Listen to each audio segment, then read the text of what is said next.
Home Show. Fred from Hedwick Village has a question about track repair. Yeah, these doors right here have come off the tracks, Tom, if you take a look at that. Fred writes, the housing that runs along the tracks has separated from the door. He wants to know, who would fix something like this? It might have to be replaced, the whole door. I don't know. I don't know if they're going to have to tear some sheetrock out. I'm not there to see it. But those doors, when they break, sometimes it's a matter of either replacing or having to get into the rock behind it, which means there's going to be some repair work. I would call Rudy and see if Rudy can come in with his carpenters to fix it.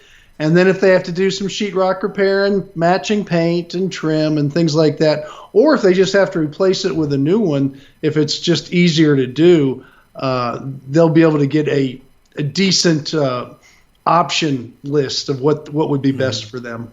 Yeah, Rudy at Rudy's Quality Painting. He's one of our Home Show pros. And you'll find all our Home Show pros at the website at HomeShowRadio.com. And that's the same place you find the Ask Tom button. We'll answer your question just like that. Click on the Ask Tom button, fill it out, send it in, and we'll put out a video just like this that will inform you and delight you. And we post them every day at HomeShowRadio.com, on our Facebook page and our YouTube channel, where when you're watching them, if you want to give us a thumbs up on the ones you like, we'd sure appreciate it.